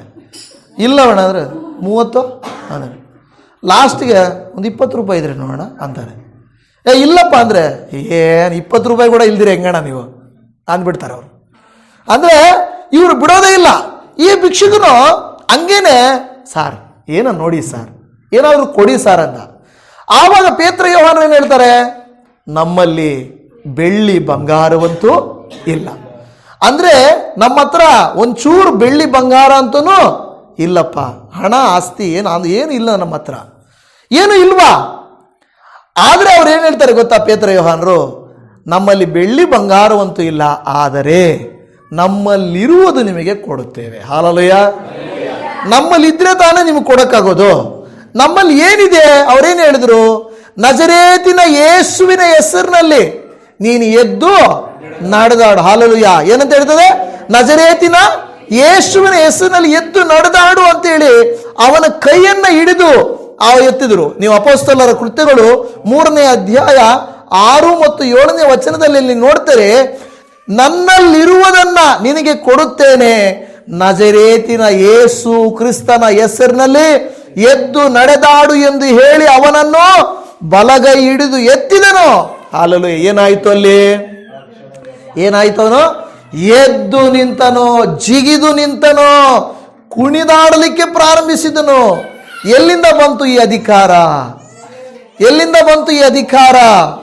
ಯೇಸುವಿನಲ್ಲಿ. ಅವರು ನೋಡಪ್ಪ, ನಾನು ಅದೇನು ಹೇಳಿದ್ರಲ್ಲ, ಓಂ ಛುಮ್ ಛುಮ್ ಅಂತಾರೆ, ಅದೇನು ಹೇಳ್ತಾರಲ್ಲ, ಆ ರೀತಿ ಏನು ಇಲ್ಲ ಅಲ್ವಾ, ಈ ಡೈಲಾಗ್ಸ್ ಹೇಳೋದೇನು ಇಲ್ಲ. ಅವ್ರು ಹೇಳಿದ್ದೇನೆಂದರೆ, ಯೇಸುವಿನ ಹೆಸರಿನಲ್ಲಿ ಎದ್ದು ನಡೆದಾಡಿರಿ, ಎದ್ದು ನಡಿ ಅಂತ ಹೇಳಿದಾಗ ಯೇಸು ಸ್ವಾಮಿಯ ಪವರ್, ಯೇಸು ಸ್ವಾಮಿಯ ನಾಮದ ಶಕ್ತಿ ಏನಾಯಿತು, ಆತನನ್ನ ಎಬ್ಬಿಸಿತು. ಹಾಲೆಲೂಯಾ. ಇವತ್ತಾಗಾದ್ರೆ ಯೇಸು ಸ್ವಾಮಿ ಬದುಕಿದ್ದಾರಾ? ಯೇಸು ಸ್ವಾಮಿ ಬದುಕಿದ್ದಾರಾ? ಡೌಟ್ ಆಗಿದ್ದೀರಾ? ಇಲ್ಲ ತಾನೆ, ಯೇಸು ಸ್ವಾಮಿ ಬದುಕಿದ್ದಾರೆ ತಾನೆ. ಹಾಗಾದ್ರೆ ಇವತ್ತು ನಾವು ಕೂಡ ಯೇಸುವಿನ ಹೆಸರಿನಲ್ಲಿ ಏನಾದರೂ ಕೇಳಿಕೊಂಡ್ರೆ ದೇವರು ಕೊಡ್ತಾರಾ, ಕೊಡಲ್ವಾ? ಖಂಡಿತ ಕೊಡ್ತಾರೆ. ಆದರೆ ಅದಕ್ಕೆ ಕೆಲವು ರೂಲ್ಸ್ ಇದೆ. ದೇವರ ಚಿತ್ತ ಪ್ರಕಾರ, ಸಮಯಕ್ಕೆ ಸಂದರ್ಭಕ್ಕೆ ಸರಿಯಾಗಿ, ನಿನ್ನ ಅಗತ್ಯಗಳಿಗೆ ತಕ್ಕಂತೆ ಇಂಥ ಕಾರ್ಯಗಳನ್ನು ದೇವರು ಕೊಡ್ತಾರೆ ಹೊರತು ನಾವು ಕೇಳಿದ್ದೆಲ್ಲ. ಅದಕ್ಕೆ ದೇವರ ವಾಕ್ಯದಲ್ಲಿ ಹೇಳುತ್ತದೆ, ನೀವು ಕೇಳಿರುವಂಥ ಕಾರ್ಯಗಳು ಕೆಲವು ಸಾರಿ ನಿಮ್ಮ ಸುಖ ಭೋಗಗಳಿಗಾಗಿ ಕೇಳುವುದರಿಂದ ದೇವರು ಅದನ್ನ ನಿಮಗೆ ಕೊಡುವುದಿಲ್ಲ ಅಂತ ದೇವರ ವಾಕ್ಯ ಹೇಳುತ್ತದೆ. ಸರಿ, ಈಗ ನಾವು ನೋಡುತ್ತಾ ಇದ್ದೇವೆ, ಈ ವಾಕ್ಯ ಹೇಳುತ್ತಾ ಇದೆ, ನಮಗೆ ದೇವರು ಸಕಲ ಅಧಿಕಾರವನ್ನು ಕೊಟ್ಟಿದ್ದಾನೆ ಎಂದು ಹೇಳುತ್ತಾ ಇದೆ. ಮುಖ್ಯವಾಗಿ ಎಫೆಸ ಪತ್ರಿಕೆ 6ನೇ ಅಧ್ಯಾಯ 12ನೇ ವಾಕ್ಯವನ್ನು ನಾವು ಓದುವಾಗ ಅಲ್ಲಿ ಹೇಳುತ್ತದೆ, ಎಫೆಸ 6:12, ನಾವು ಹೋರಾಡುವುದು ಮನುಷ್ಯ ಮಾತ್ರದವರ ಸಂಗಡ ಅಲ್ಲ. ಯಾರ ಸಂಗಡ ಅಲ್ಲ? ಮನುಷ್ಯ ಮಾತ್ರದವರ ಸಂಗಡ ಅಲ್ಲ. ನಮಗೇನಾದರೂ ಪವರ್ ಕೊಟ್ಟಿದ್ದಿದ್ರೆ ಒಬ್ಬೊಬ್ಬರಿಗೆ ಒಂದೊಂದು ದಿವಸ ಒಬ್ಬೊಬ್ಬರನ್ನ ಶಪಿಸ್ಬಿಡ್ತಾ ಇದ್ವಿ ಅಲ್ವಾ? ನಿಜವಾಗಿ ನಾನು ಅನ್ನೋದೆಲ್ಲ ನಡೆಯಂಗಿದ್ದಿದ್ರೆ ಎಷ್ಟು ತೊಂದರೆ ಮಾಡ್ತಾ ಇದೀವಲ್ಲ. ಒಂದು ವೇಳೆ ನನಗೇನಾದರೂ ಪವರ್ ಬಂದಿತ್ತು ಅಂತ ತಿಳ್ಕೊಳ್ಳಿ, ನಮ್ಮ ಬ್ರದರ್ ನನ್ನನ್ನು ಪಿಕಪ್ ಮಾಡೋಕ್ಕೆ ಲೇಟಾಗಿ ಬಂದರು, ಆವಾಗ ನಾನೇನಂತ ಇದ್ದೆ, ಪವರ್ ಇದೆಯಲ್ಲ, ಪವರ್ ಇದೆ, ಏನಾದರೂ ಒಂದು ಅಂದ್ಬಿಡ್ಬೋದಾಗಿತ್ತು ಅಲ್ವಾ? ನನ್ನನ್ನು ಯಾರೋ ಏನಾದರೂ ಕೋಪ ಎಬ್ಬಿಸಿದವ್ರಿಗೆಲ್ಲ ಒಂದೊಂದು ಅಂದ್ಬಿಡೋದು, ನನಗಿಷ್ಟ ಇಲ್ದವ್ರನ್ನೆಲ್ಲ ಒಂದೊಂದು ಅಂದ್ಬಿಡೋದು ನೋಡಿ. ಆದರೆ ದೇವರು, ನಾವು ಹೋರಾಡುವುದು ಮನುಷ್ಯ ಮಾತ್ರದವರೊಟ್ಟಿಗೆ ಅಲ್ಲ, ರಾಜತ್ವಗಳ ಮೇಲೆಯೂ, ರಾಜತ್ವಗಳಂದ್ರೆ ರಾಜರಲ್ಲ ಇಲ್ಲಿ, ರಾಜತ್ವಗಳ ಮೇಲೆಯೂ ಅಂದರೆ ಅಧಿಕಾರ ನಡೆಸುವವರ ಮೇಲೆಯೂ, ಅಧಿಕಾರಿಗಳ ಮೇಲೆಯೂ, ಈ ಅಂಧಕಾರದ ಯಾವುದರ ಮೇಲೆ ನಾವು ಉಪಯೋಗಿಸಬೇಕಾಗಿರುವ ಶಕ್ತಿ, ಅಧಿಕಾರ ಯಾವುದಂದರೆ, ಮೊದಲನೇದು ನಾವು ಅಲ್ಲಿ ನೋಡಿದ್ವಿ, ವೈರಿ ಅಂತ ಹೇಳ್ತದೆ. ಇಲ್ಲಿ ನಾವು ನೋಡುತ್ತಾ ಇದ್ದೇವೆ, ಈ ಅಂಧಕಾರ ಲೋಕಾಧಿಪತಿಗಳ ಮೇಲೆಯೂ, ಆಕಾಶ ಮಂಡಲದಲ್ಲಿರುವ ದುರಾತ್ಮನ ಸೇನೆಯ ಮೇಲೆಯೂ ನಾವು ಹೋರಾಡುತ್ತೇವೆ. ಯಾವುದ್ರ ಮೇಲೆ ಹೋರಾಡ್ತೇವೆ? ದುರಾತ್ಮ ಸೇನೆಗಳ ಮೇಲೆ. ದುರಾತ್ಮಗಳಿದಾವ? ಇದಾವೆ, ಖಂಡಿತ ಇದಾವೆ ದುರಾತ್ಮಗಳು. ಆದರೆ ಆ ದುರಾತ್ಮಗಳು ಮನುಷ್ಯನಿಗಿಂತ ಏನು ಬಲವಾದವುಗಳಲ್ಲ. ನಾವು ಭಯಪಟ್ಟರೆ ಅವು ಬಲ ಆಗ್ತವೆ ಅಲ್ವಾ? ಕೆಲವರು ಏನು ಮಾಡ್ತಾರೆ, ರಾತ್ರಿಯ ಜಾವಗಳಲ್ಲಿಯೂ ಕೂಡ ಸ್ಮಶಾನದಲ್ಲಿ ಬೇಕಾದರೂ ಕೂತ್ಕೊಳ್ತಾರೆ ಅಲ್ವಾ. ಆದರೆ ನಮಗೆ ಪಕ್ಕದ ರೂಮ್ಗೆ ಹೋಗೋಕ್ಕೂ ಭಯ ಅಲ್ವಾ. ಈ ಜೋಕ್ ನನಗೆ ತುಂಬ ಇಷ್ಟ, ಯಾವಾಗ ಜ್ಞಾಪಕ ಬರ್ತದೆ ನನಗೆ. ಏನಂದರೆ, ಒಂದು ಮಗು ರಾತ್ರಿ ಕತ್ಲಿದ್ರೆ ಅಮ್ಮ ಹೇಳ್ತಾಳೆ, ಹೋಗ್ಬಿಟ್ಟು ಕಿಚನಲ್ಲಿ ಮರ ಎತ್ಕೊಂಡು ಹೋಗು ಅಂತಾಳೆ, ಕಸ ಗುಡಿಸೋ ಮರ. ಆವಾಗ, ಇಲ್ಲ ಮಮ್ಮಿ ನನಗೆ ಭಯ ಮಮ್ಮಿ, ನಾನು ಅಲ್ಲಿಗೆ ಹೋಗಲ್ಲ, ಕತ್ಲೈತೆ ಮಮ್ಮಿ ಅಂದಂತೆ. ಯಾಕೆ ಭಯ ಪಡ್ತೀಯ, ಹೋಗು, ಆ ಕತ್ಲಲ್ಲಿ ಕೂಡ ಯೇಸು ಸ್ವಾಮಿ ಇದ್ದಾರೆ ಅಂದ್ರತ್ತೆ. ಓಕೆ, ಆವಾಗ ಈಕೆ ಹೋಗ್ಬಿಟ್ಟು ಹೌದಾ ಮಮ್ಮಿ ಸರಿ ಅಂತ ಹೇಳ್ಬಿಟ್ಟು ಆ ಕಿಚನಲ್ಲಿ ಆಚೆ ನಿಂತ್ಕೊಂಡ್ಬಿಟ್ಟು, ಯೇಸು ಸ್ವಾಮಿ ನೀನು ಒಳಗಡೆ ಇದೆಯಾ ತಾನೆ, ಆ ಮರ ಸ್ವಲ್ಪ ಆಚೆ ಹಾಕು ಅಂದಂತೆ. ಹೆಂಗೈತೆ ನೋಡಿ ಕತೆ. ಯೇಸು ಸ್ವಾಮಿ ಒಳಗಡೆ ಇದ್ದಾರೆ ತಾನೆ, ನೀನು ಒಳಗಡೆ ಇದೆಯಾ ತಾನೆ, ಮತ್ತು ನಾನು ಯಾಕೆ ಒಳಗಡೆ ಬರೋದು, ನೀನೇ ಆಚೆ ಹಾಕ್ಬಿಡು. ಹಂಗೆ ಕೆಲವು ಸಾರಿ ನಾವು ನಂಬ್ತೀವಿ, ಆದರೆ ಅದನ್ನು ನಾವು ಪ್ರಾಕ್ಟೀಸ್ ಮಾಡೋಕ್ಕೆ, ಯೇಸು ಸ್ವಾಮಿ ಒಳಗಡೆ ಇದ್ರೆ ನಾವು ಒಳಗಡೆ ಹೋಗ್ಬೇಕು ತಾನೆ ಧೈರ್ಯವಾಗಿ. ನೀವು ಆದ್ರೆ ಹೋಗ್ತಿರಲ್ಲ, ನಾವು ನಂಬಿಕೆ ಏನಾದ್ರು ಹಂಗೆ, ನಮ್ಮ ನಂಬಿಕೆ ದೇವರಿದ್ದರೆ ಮಾಡಲಿ, ದೇವರು ಒಳ್ಳೆಯವರಾದರೆ ಮಾಡಲಿ, ನನಗೆ ಸಹಾಯ ಮಾಡಲಿ ಅಂತೀವಿ. ನಾವು ಹೋರಾಡುವುದು ಯಾವುದರ ಮೇಲೆ? ದುರಾತ್ಮಗಳ ಸೇನೆಗಳ ಮೇಲೆ. ಒಂದು ಮಾತು ನಾನು ಹೇಳ್ತೇನೆ, ಆಗಾಗ ದೇವರು ಅದಕ್ಕೆ ಯೇಸು ಸ್ವಾಮಿ ಹೇಳ್ತಾರೆ, ಪೇತ್ರನೇ ನಿನ್ನನ್ನು ವಂಚಿಸಬೇಕೆಂದು ಸೈತಾನನು ಅನೇಕ ಸಾರಿ ನನ್ನ ಹತ್ರ ಕೇಳಿದ, ನಾನು ಪರ್ಮಿಷನ್ ಕೊಡಲಿಲ್ಲ. ಅನೇಕ ಸಂದರ್ಭದಲ್ಲಿ ನಮ್ಮ ಮನೆ ಬಾಗಿಲ ಹತ್ರನೇ ದುಷ್ಟನು ಕಾಯ್ತಾ ಇರ್ತಾನಂತೆ. ಅವಕಾಶ ಕೊಟ್ಟರೆ, ಈ ಸಿನಿಮಾಗಳಲ್ಲಿ ತಲೆ ಬಗ್ಸ್ಕೊಂಡು ಎತ್ತಿದ ತಕ್ಷಣ ಅಂತಾರೆ ನೋಡು, ಆ ಥರ ಆಗ್ಬಿಡ್ತೀವಿ. ಹೆಂಗಂದ್ರೆ ಹಂಗೆ ದೆವ್ವ ವಿಷಯ ಅಲ್ಲ ನಾನು ಹೇಳ್ತಾ ಇರೋದು. ಚೆನ್ನಾಗೇ ಇರ್ತೀವಿ ಸ್ವಲ್ಪ ಹೊತ್ತಲ್ಲಿ, ಇನ್ನು ಸ್ವಲ್ಪ ಹೊತ್ತಲ್ಲಿ ಏನಾಗಿರುತ್ತೋ ಗೊತ್ತಾಗಲ್ಲ ಅಲ್ವಾ. ಯಾವಾಗ ಏನಾಗುತ್ತೋ ಅದು ಕಾರ್ಯ ಯಾವುದು ಗೊತ್ತಾ? ದುಷ್ಟನ ಕಾರ್ಯ. ಹಲ್ಲೆಲೂಯ. ಆದರೆ ಅಂಥ ಸಂದರ್ಭದಲ್ಲಿ ನಾವು ಹೇಗಿರ್ಬೇಕು ಗೊತ್ತಾ? ಏನೇ ನಡೀಲಿ ನಾನು ಅಲುಗಾಡಲ್ಲ. ಯಾಕೆಂದ್ರೆ ನನ್ನಲ್ಲಿರುವಾತನು ಲೋಕದಲ್ಲಿರುವಾತನಿಗಿಂತ ಶಕ್ತನು. ಹಲ್ಲೆಲೂಯ. ಲೋಕದಲ್ಲಿರುವಂಥವನಿಗಿಂತ ನನ್ನಲ್ಲಿರುವಾತನು ಶಕ್ತನಾಗಿದ್ದ. ನಾವು ಲೋಕದ ಜನರಂತೆ ನಾವು ನಡವಳಿಕೆ ಮಾಡಬಾರ್ದು. ಇಮಿಡಿಯೇಟ್ ಆಗಿ ಕೆಲವು ಜನ ಏನು ಹೇಳ್ತಾರೆ ಅಂದರೆ, ನಾನು ಇವತ್ತು ಒಬ್ಬ ವ್ಯಕ್ತಿಯನ್ನು ನಾನು ಸಂಧಿಸಿದೆ, ಇವಾಗ ಈಗ ಜಸ್ಟ್ ಮಾರ್ನಿಂಗು ಆ ವ್ಯಕ್ತಿ ಹೇಳ್ತಾ ಇದ್ದಾನೆ, ನಾನು 20 ವರ್ಷಗಳ ಹಿಂದೆ 2000ರಲ್ಲಿ ದೀಕ್ಷಾಸ್ಥಾನ ತೆಗೆದುಕೊಂಡಿದ್ದೀನಿ ಪಾಸ್ಟ್ರೇ ಅಂದರು. ಮತ್ತು ಈಗ ಅಂದರೆ ಚರ್ಚ್ಗೆ ಹೋಗೋದೇ ಬಿಟ್ಬಿಟ್ಟಿದ್ದೀನಿ ಪಾಸ್ಟ್ರೇ ಅಂದರು. ಯಾಕೆ ಬ್ರದರ್ ಏನಾಯಿತು ಅಂದರೆ, ಆ ನಮ್ಮ ಪಾಸ್ಟ್ರು ಕೊರೋನಾ ಟೈಮಲ್ಲಿ ನಮ್ಮ ಮನೆಗೆ ಬಂದಿಲ್ಲ. ಅದಕ್ಕೆ ನಾನು ನಮ್ಮ ಮನೆಗೆ ಬರದೇ ಇರೋ ಪಾಸ್ಟ್ರಿಗೆ ಮನೆಗೆ ನಾನು ಯಾಕೆ ಚರ್ಚ್ಗೆ ಹೋಗ್ಬೇಕು, ಆವತ್ತಿಂದ ಇವತ್ತವರೆಗೂ ನಾನು ಹೋಗ್ತಾ ಇಲ್ಲ ಪಾಸ್ಟ್ರೇ ಅಂದ್ಬಿಟ್ರು. ಟ್ರೂತು. ಈಗ ಇದು ಬೇಕಾದರೆ ಅದು ಇದೆ. ಅವ್ರು ಹೇಳಿದೆ ಮಾತು. ನಾನು ಹೇಳಿದೆ, ಅಯ್ಯ ಪಾಸ್ಟ್ರು ಒಂದು ವೇಳೆ ಆ ರೀತಿ ನಡೆದಿರ್ಬೋದು, ದೇವರು ನಿಮ್ಮನ್ನು ಎಷ್ಟು ಪ್ರೀತಿ ಮಾಡ್ತಾರಲ್ವಾ? ಮಾಡ್ತಾರಾ ಇಲ್ವಾ? ದೇವರು ನಮ್ಮನ್ನು ಪ್ರೀತಿ ಮಾಡ್ತಾರಿಲ್ವಾ? ಕೊರೋನಾ ಬಂದರೂ ಪಾಸ್ಟ್ರು ಪಾಪ, ಅವು ಪಾಸ್ಟ್ರಿಗೂ ಭಯ ಇರ್ತದೆ, ಎಲ್ಲಿ ನನಗೆ ಕೊರೋನಾ ಬರ್ತದೋ ಅಂತೇಳಿ, ಅದಕ್ಕೆ ಅವ್ರು ಬಂದಿರಲ್ಲಪ್ಪ. ನನಗೆ ಬಂದೈತೆ, ಹೆಂಗೂ ಪಾಸ್ಟ್ರಿಗೂ ಬರಲಿ ಅಂತ ಕರ್ಸ್ಕೊತೀರಾ? ನಾನೊಬ್ಬನೇ ಯಾಕೆ ಕೊರೋನಾ ಅನುಭವಿಸ್ಬೇಕು, ನೀವು ಬರ್ರಿ ಪಾಸ್ಟ್ರೆ ಅಂತೇಳಿ ಮೊದಲೇ ಅವರು ಭಯ ಪಡ್ತಾರೆ. ಅದಕ್ಕೆ ಬಂದಿಲ್ಲ ಪಾಸ್ಟ್ರು, ನಾನು ಅದಕ್ಕೆ ಡಿಸೈಡ್ ಮಾಡ್ಕೊಂಡಿದ್ದೀನಿ, ಆ ಪಾಸ್ಟ್ರು ಬಂದು ನನ್ನನ್ನು ಕರೆಯೋ ತನಕ ನಾನು ಹೋಗಲ್ಲ ಅಂತ. ಇವರು ಎಂತ ಅಲ್ವಾ ನೋಡಿ. ಕೆಲವು ಸಾರಿ ನಾವು ಎಂಥ ತೀರ್ಮಾನ ತಗೊಳ್ತೀವಿ ನೋಡ್ರಿ. ನೋಡಿ, ಈ ರೀತಿಯಾಗಿ ನಾವು ನಮ್ಮದೇ ಆದಂಥ ಒಂದು ಕಾರ್ಯಗಳನ್ನು ನಮ್ಮ ಮನಸ್ಸಲ್ಲಿ ಇಟ್ಕೊಂಡಿರ್ತೀವಿ. ಅದೆಲ್ಲ ನಾವು ದೇವರಿಗೆ ಏನು ಮಾಡಬೇಕು? ಮನಸ್ಸು ಕೊಡಬೇಕು, ಮನುಷ್ಯರಿಗೋಸ್ಕರ ಅಲ್ಲ. ಹಾಗೆ ಅದೇ ರೀತಿಯಲ್ಲಿ ನೋಡ್ರಿ, ಸೈತಾನನು ಎಲ್ಲೆಲ್ಲಿ ಕಾಯ್ತಾ ಇರ್ತಾನೆ ನೋಡಿ. ಅವರು ಆಲಯಕ್ಕೆ ಹೋಗ್ತಾ ಇಲ್ಲ 5-6 ವರ್ಷದಿಂದ ನೋಡಿ. ಆ ರೀತಿಯಾಗಿ ಕೆಲವು ಸಾರಿ ಸೈತಾನ ಕಾಯ್ತಾ ಇರ್ತಾನೆ ಅವಕಾಶಕ್ಕೆ. ನಿಮ್ಮ ಮನೆಗಳನ್ನು ಛಿದ್ರ ಮಾಡುವುದಕ್ಕೆ ಯಾವುದೋ 3ನೇ ವ್ಯಕ್ತಿಯ ಮೂಲಕನೋ, ಯಾವುದೋ ಒಂದು ಕೆಲಸದ ಮೂಲಕನೋ, ಯಾವುದೋ ಒಂದು ವ್ಯಕ್ತಿಯ ಮೂಲಕನೋ, ಯಾವುದೋ ಒಂದು ಪರಿಸ್ಥಿತಿಯ ಮೂಲಕನೋ ನಿಮ್ಮ ಮನೆ ಸಮಾಧಾನವಾಗಿರಬಾರ್ದು, ನೀವು ಸಮಾಧಾನವಾಗಿರಬಾರ್ದು. ನಾಳೆ ಪ್ರೇಯರ್ ಇದೆ ಅಂದರೆ ರಾತ್ರಿನೇ ಪಾಸ್ಟ್ಗೆ ನಿದ್ದೆ ಬರಲ್ಲ ಅಲ್ವಾ? ಅಯ್ಯೋ ನಾಳೆ ಫಂಕ್ಷನ್ ಇದೆ, ನಾಳೆ ಪ್ರೋಗ್ರಾಮ್ ಇದೆ, ಏನು ಮಾಡಬೇಕಪ್ಪ, ನಿದ್ದೆ ಬರಲ್ಲ ನಮಗೆ ಅಲ್ವಾ? ನೋಡಿ, ಸೈತಾನನು ಕೆಲವು ಆಲೋಚನೆಗಳನ್ನು ಕೊಟ್ಬಿಟ್ರೆ ನಿದ್ದೆನೂ ಬರಲ್ಲ, ಮನಸ್ಸಲ್ಲಿ ಸಮಾಧಾನನೂ ಇರಲ್ಲ. ಆದರೆ ದೇವಜನ ಒಂದು ಮಾತು ಅರ್ಥ ಮಾಡಿಕೊಳ್ಳಿ, ದೇವರು ನಮ್ಮ ಪಕ್ಷವಾಗಿದ್ದರೆ ಯಾವುದಕ್ಕೂ ನಾವು ಚಿಂತೆ ಮಾಡಬಾರದು, ಯಾವುದಕ್ಕೂ ನಾವು ಭಯಪಡಬಾರದು. ಯಾಕೆಂದರೆ ನಾವು ಮನುಷ್ಯರ ಆಧಾರದ ಮೇಲೆ ನಮ್ಮ ನಂಬಿಕೆ ಇರಬಾರದು. ಅನೇಕ ಸಾರಿ ಮನುಷ್ಯರ ಮೇಲೆ ಆಧಾರ ಆಗಿರ್ತದೆ. ಪಾಸ್ಟ್ರು ಮಾತಾಡಿಲ್ಲ ಅದಕ್ಕೆ ನಾನು ಹೋಗಲ್ಲ, ವಿಶ್ವಾಸಿ ನನ್ನನ್ನು ನೋಡಿ ಒಂಥರ ನೋಡಿದ್ಲು ಅದಕ್ಕೆ ನಾನು ಹೋಗಲ್ಲ, ಅವ್ರಿಗೆ ಹಾಡಾಡಕ್ಕೆ ಕೊಡ್ತಾರೆ ಅದಕ್ಕೆ ನಾನು ಹೋಗಲ್ಲ, ಅವ್ರ ಮನೆಗೆ ಪಾಸ್ಟ್ರು ಪ್ರೇಯರ್ಗೆ ಹೋಗಿದ್ದಾರೆ ಅದಕ್ಕೆ ನಾನು ಹೋಗಲ್ಲ. ಇದೆಲ್ಲ ಏನು ಕಾರಣ? ಹಂಗಲ್ಲ, ನಾವು ದೇವರಲ್ಲಿ ದೃಢವಾಗಿರಬೇಕು. ನಿಮ್ಮನ್ನು ಬೈದರೂ ಸಹಿಸ್ಕೋಬೇಕು ಅಲ್ವಾ? ನಿಮ್ಮನ್ನು ಪ್ರೀತಿ ಮಾಡಲಿಲ್ಲ ಅಂದ್ರೆ ನೀವು ದೇವರನ್ನ ಪ್ರೀತಿ ಮಾಡಬೇಕು. ಯಾಕೆಂದ್ರೆ ಸೈತಾನನು ಕೆಲವು ಸಾರಿ ವಿಶ್ವಾಸಿಗಳ ಮೂಲಕ ನಿಮಗೆ ತೊಂದರೆ ಮಾಡ್ತಾರೆ, ಪಾಸ್ಟರ್ಗಳ ಮೂಲಕನೂ ತೊಂದರೆ ಮಾಡ್ತಾರೆ. ಆದರೆ ದೇವರು ಒಳ್ಳೆಯವನಲ್ವಾ? ದೇವರು ಬಲವುಳ್ಳವನ ಇಲ್ವಾ?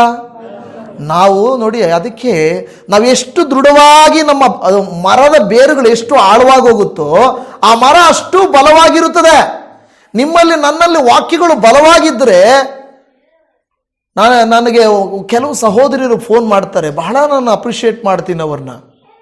ಅವ್ರು ಹೇಳ್ತಾರೆ, ಅಯ್ಯ ನಮ್ಮ ಮನೆಯವರು ಈ ಥರ ಎಲ್ಲ ಮಾಡ್ತಾರೆ, ಆದರೆ ಅವ್ರು ಏನೇ ಮಾಡ್ಕೊಂಡು ಹೋಗಲಿ ನಾನಂತೂ ನನ್ನ ರಕ್ಷಣೆಯನ್ನು ಕಳ್ಕೊಳ್ಳಲ್ಲ. ಹಲ್ಲೆಲೂಯಾ, ಕರೆಕ್ಟ್ ತಾನೆ? ಅಯ್ಯೋ ಅಯ್ಯ ನನ್ನ ಗಂಡ ಕುಡಿತಾನಯ್ಯ, ನನ್ನ ಗಂಡನ ಹೇಳಿದ ಮಾತು ಕೇಳಲ್ಲಯ್ಯ, ನನ್ನ ಗಂಡ ಸರಿಯಾಗಿ ದುಡ್ದು ಬರ್ತಾರಲ್ಲಯ್ಯ, ನನಗೆ ಅದಕ್ಕೆ ತುಂಬ ದುಃಖ. ತಿನ್ನಕ್ಕೆ ಊಟ ಇದೆಯಾ? ತಿನ್ನು, ಮನೇಲಿ ಪ್ರೇಯರ್ ಮಾಡು, ಹೌದಲ್ವಾ? ಅವರು ಖುಷಿಯಾಗಿ ಕುಡಿದು ಎಂಜಾಯ್ ಮಾಡ್ತಾ ಇರ್ತಾರೆ, ನೀನು ಇಲ್ಲಿ ಮನೇಲಿ ಕೂತ್ಕೊಂಡು ಅಳ್ತಾ ಇರ್ತೀಯ ಅಲ್ವಾ? ಅವ್ರು ಆಚೆ ಹೋಗ್ಬಿಟ್ಟು ಹೋಟ್ಲಲ್ಲಿ ಊಟ ತಿನ್ಕೊಂಡ್ಬರ್ತಾರೆ, ನೀನು ಇಲ್ಲಿ ಉಪವಾಸ ಇರ್ತೀಯ. ಅವ್ರು ಏನೋ ಮಾಡ್ಕೊಂಡು ಸುತ್ಕೊಂಡ್ಬಂದು ಚೆನ್ನಾಗಿ ನಿದ್ದೆ ಮಾಡ್ತಾ ಇರ್ತಾರೆ, ನೀನು ಯೋಚನೆ ಮಾಡ್ಕೊಂಡು ಕೂತ್ಕೊಂಡು ಅಯ್ಯೋ ನಿದ್ದೆ ಬರ್ತಾ ಇಲ್ವೇ ಅಂತ ನೀನು ಯೋಚನೆ ಮಾಡ್ತಾ ಇರ್ತೀಯ. ಆರೋಗ್ಯ ಕೆಡಿಸ್ಕೊಳ್ಳೋದು ನೀನು, ಸಮಾಧಾನ ಕೆಡಿಸ್ಕೊಳ್ಳೋದು ನೀನು. ಸೈತಾನನು ನೋಡಿ, ನಮ್ಮಲ್ಲಿ ಅವರಿಂದ ನಮ್ಮ ದುಃಖವನ್ನು ನಮ್ಮ ಸಮಾಧಾನವನ್ನು ಹಾಳು ಮಾಡ್ತಾನೆ. ಅದೇ ಸೈತಾನನ ಕ್ರಿಯೆ. ಅವನು ಅಧಿಕಾರ ನಡೆಸಕ್ಕೆ ನೋಡ್ತಾನೆ. ಅದಕ್ಕೆ ನಾವೇನು ಹೇಳ್ಬೇಕು ಗೊತ್ತಾ? ನನ್ನ ಗಂಡನ ದಾರಿ ಬೇರೆ, ನನ್ನ ಹೆಂಡತಿ ದಾರಿ ಬೇರೆ, ನನ್ನ ಮಕ್ಕಳ ದಾರಿ ಬೇರೆ, ನನ್ನ ರಕ್ಷಣೆ ನಂದು ಇವತ್ತು. ಹೌದಾ ಇಲ್ವಾ? ಇವತ್ತು ನಾನು ಪಾಸ್ಟ್ರ್ ಆಗಿದ್ದೀನಿ, ಇಲ್ಲ ನನ್ನ ಹೆಂಡತಿ ನಮ್ಮ ಗಂಡ ಪಾಸ್ಟ್ರು ಅನ್ನೋದಕ್ಕೋಸ್ಕರ ರಕ್ಷಣೆ ಹೊಂತಾಳ? ಆಕೆ ಮಾಡಿದ್ದು ಆಕೆಗೆ, ನಾನು ಮಾಡಿದ್ದು ನನಗೆ, ನೀವು ಮಾಡಿದ್ದು ನಿಮಗೆ. ಆದರೆ ಯಾರನ್ನೋ ನೋಡಿಕೊಂಡು ಯಾಕೆ ನೀವು ಸೈತಾನಿಗೆ ಅವಕಾಶ ಕೊಡ್ತೀರಾ?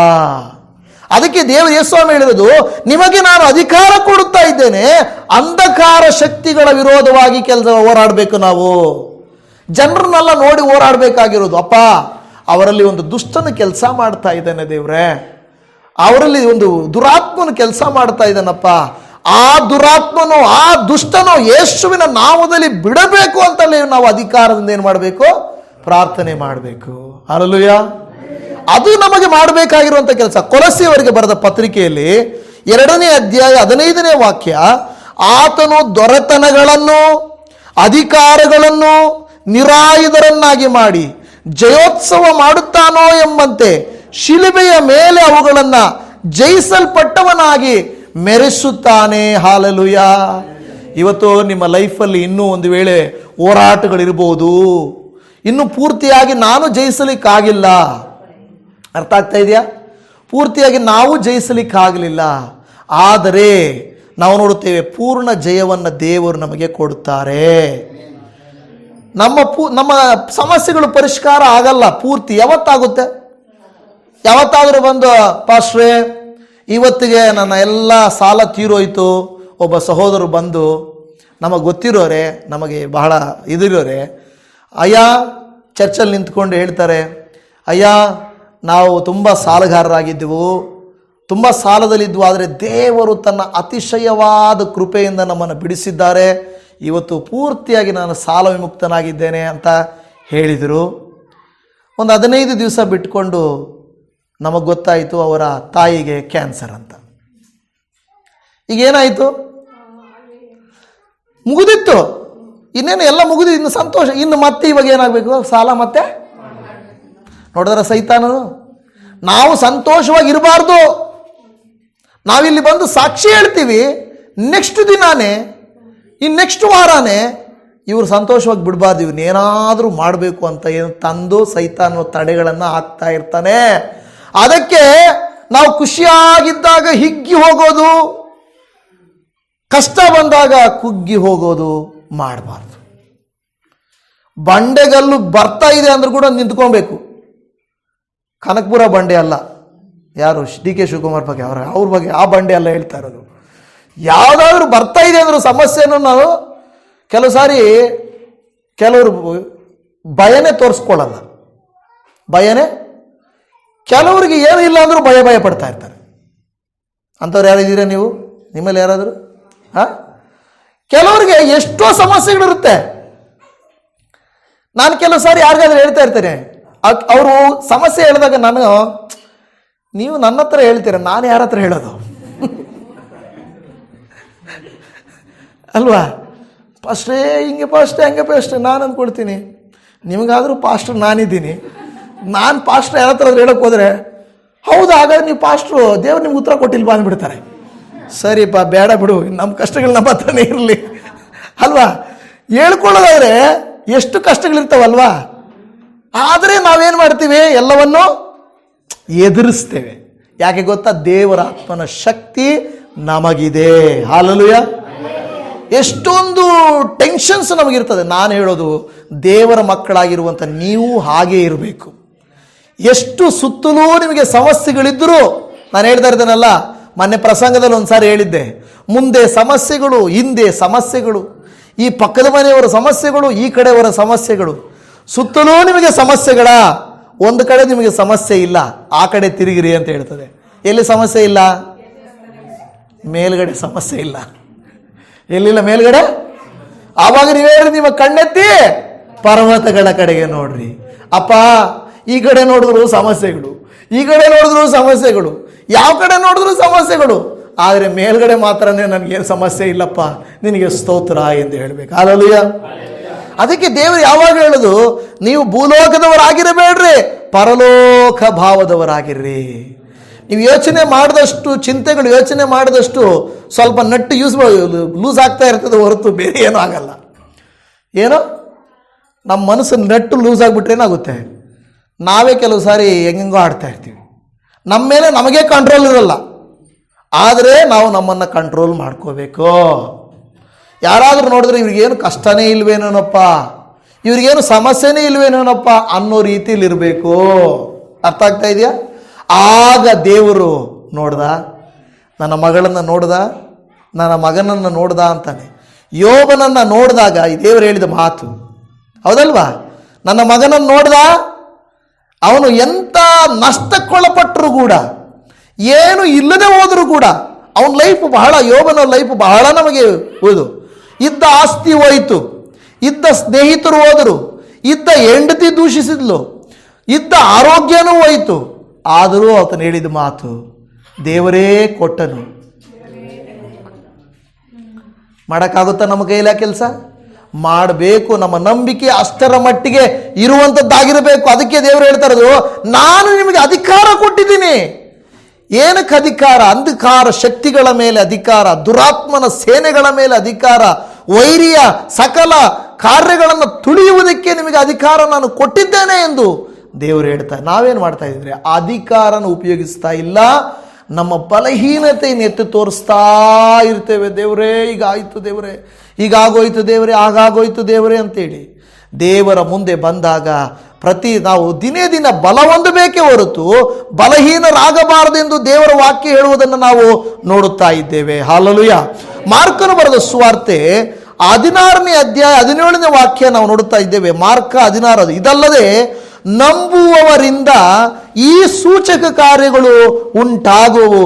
ನನ್ನ ಹೆಸರನ್ನು ಹೇಳಿ ದೆವ್ವಗಳನ್ನು ಬಿಡಿಸುವರೋ, ಹೊಸ ಭಾಷೆಗಳಿಂದ ಮಾತನಾಡುವರೋ, ಹಾವುಗಳನ್ನು ಎತ್ತುವರು ಎಂದು ಹೇಳುತ್ತಾ ಇದೆ. ಹಲ್ಲೆಲೂಯಾ. ದೇವರಲ್ಲಿ ಇದ್ದರೆ ನಾವು ಬೆಳೀತಾ ಇರ್ತೀವಿ, ನಮ್ಮಲ್ಲಿ ಒಂದು ವ್ಯತ್ಯಾಸ ಇರ್ತದೆ. ಇಲ್ಲ ಅಂದರೆ ನಿಂತ ನೀರಿನಂತಿರ್ತೇವೆ. ನಿಂತ ನೀರೇನಾಗುತ್ತೆ ಗೊತ್ತಾ? ಕೊಳತೋಗುತ್ತೆ. ನಮ್ಮ ಮನಸ್ಸು ಕೊಳತೋಗುತ್ತೆ. ನಮ್ಮ ಮನಸ್ಸು ಕೊಳತೋಗಿ ನಮಗೆ ಇಲ್ಲ ಸಲ್ಲದ ಕೆಟ್ಟ ಕೆಟ್ಟ ಆಲೋಚನೆಗಳು ಬರ್ತಾ ಇರ್ತವೆ. ಕೆಟ್ಟ ಕೆಟ್ಟ ಆಲೋಚನೆಗಳು. ಕಳೆದ ದಿನದಲ್ಲಿ ಒಂದು ಸಹೋದರಿ ನನಗೆ ಕಾಲ್ ಮಾಡಿದರು, ಪಾಸ್ಟ್ರೇ ನನಗೆ 3 ಮಕ್ಕಳು ಪಾಸ್ಟ್ರೇ, 3 ಮಕ್ಕಳು, ಗಂಡ ಮನೆಯಲ್ಲಿ ಇಲ್ಲ, ನನಗೆ ತುಂಬ ಅವರಿಂದ ಅವರು ಇಲ್ಲ, ಅವ್ರು ನೋಡ್ತಾ ಇಲ್ಲ, ನನ್ನ ಮಕ್ಕಳನ್ನು ಗಮನಿಸಲ್ಲ, ಮನೆಯನ್ನು ಗಮನಿಸಲ್ಲ, ಅದಕ್ಕೆ ನಾನು ಸತ್ತೋಗ್ಬೇಕು ಅಂದ್ಕೊಂಡಿದ್ದೀನಿ, ನೀವು ಜಾಗ ಕೊಟ್ಟರೆ ಬರ್ತೀನಿ, ಇಲ್ಲಾಂದರೆ ಸತ್ತೋಗ್ತೀನಿ ಅಂದರು. ದೇವರು ಇದೇನಪ್ಪ ಇದು? ನಾನು ಈ ಒಳ್ಳೆ ಟ್ವಿಸ್ಟ್ ಅಲ್ಲ, ನೀವು ಜಾಗ ಕೊಟ್ಟರೆ ಅಲ್ಲಿಗೆ ಬರ್ತೀನಿ, ಇಲ್ಲಾಂದರೆ ಸತ್ತೋಗ್ತೀನಿ.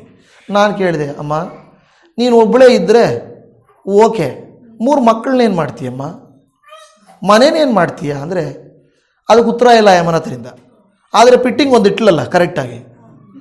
ಇವಾಗ ನನಗೊಂದು ಡೌಟು, ಏನು ಮಾತಾಡಿದ್ರೆ ಏನಾಗುತ್ತೋ ಅಂತ. ನಾನು ಹೇಳಿದೆ, ಅಮ್ಮ ಇನ್ನೊಂದು ಸಾರಿ ಯೋಚನೆ ಮಾಡು, ನಾನೀಗ ಪ್ರಾರ್ಥನೆ ಮಾಡ್ತೀನಿ, ಇನ್ನೊಂದು ಸಾರಿ ಸತ್ತೋಗ್ಬೇಕು ಅಂದಾಗ ಬಂದ್ಬಿಡು, ನೇರವಾಗಿ ಸತ್ತೋಗೋಕೆ ಹೋಗ್ಬೇಡ. ಅಂಥ ಕೈ ಮೀರಿ ಸ್ಥಿತಿ ಬಂದಾಗ ನೀನು ಬಂದ್ಬಿಡು.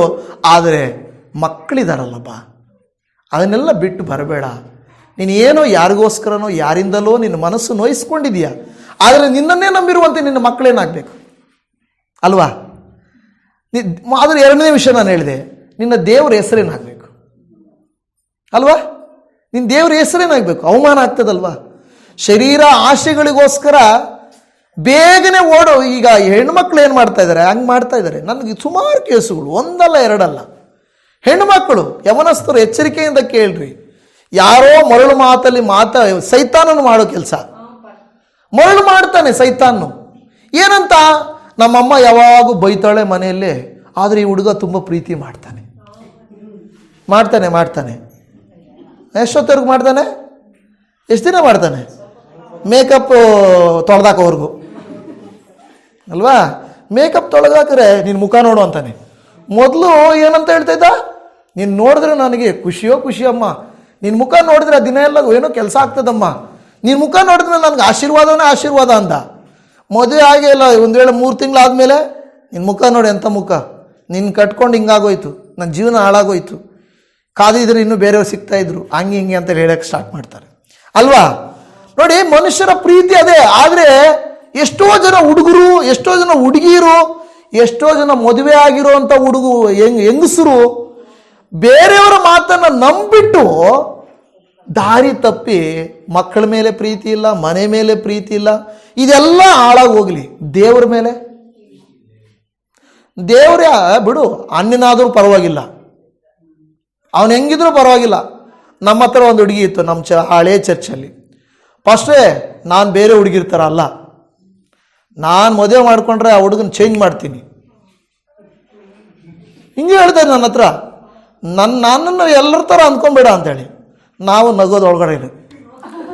ಓಕೆಪ್ಪ, ನೋಡಿದೆ 99% ಎಲ್ಲ ಫೇಲ್ ಆಗಿರೋರೆ. ಈಗ ಏನಮ್ಮ ಅಂದರೆ ಏನು ಮಾಡೋಕ್ಕಾಗುತ್ತೆ, ಜಗಳ ಮನೆಯಲ್ಲಿ, ಅದಕ್ಕೆ ಗಂಡನ ಹೇಳ್ದಂಗೆ ದೇವಸ್ಥಾನಕ್ಕೆ ಹೋಗ್ತಾಯಿದ್ದೀನಿ ಅಷ್ಟೇ ಅಂತೇಳಿ ಅಲ್ವಾ? ಈ ಉದಾಹರಣೆಗಳು ಅಲ್ಲಲ್ಲಿ ಹೇಳಿರ್ತೇನೆ, ಬಟ್ ಇವತ್ತು ಟೋಟಲಾಗಿ ಎಲ್ಲ ಒಂದೇ ಸಾರಿ ಹೇಳ್ಬಿಡ್ತಾ ಇದ್ದೀನಿ. ಬಂಪರ್ ಆಫರ್ ನಿಮಗೆ. ಓಕೆ, ಈಗ ನೋಡ್ರಿ, ನಾನು ಹೇಳಿದಂದರೆ ಸೈತಾನನ ಹೆಂಗೆ ಬರ್ತಾನೆ? ಸೈತಾನನ ಕಪ್ಪು ಪಟ್ಟೆ ಹಾಕೊಂಡು ಬರಲ್ಲ, ದೆವ್ವದ ಥರ ಬರಲ್ಲ ಅಲ್ವಾ? ಸೈತಾನ ಹಂಗೆ ಬರಲ್ಲ. ಸೈತಾನ ಹೆಂಗೆ ಬರ್ತಾನೆ? ನಯವಾಗಿ ಬರ್ತಾನೆ. ಆ ರೀತಿ ಬಂದು ನಮ್ಮನ್ನು ಕೆಡಿಸ್ತಾನೆ, ಮನಸ್ಸು ಕೆಡಿಸ್ತಾನೆ, ಕುಟುಂಬ ಕೆಡಿಸ್ತಾನೆ, ಸಭೆ ಕೆಡಿಸ್ತಾನೆ, ಸೇವೆ ಕೆಡಿಸ್ತಾನೆ.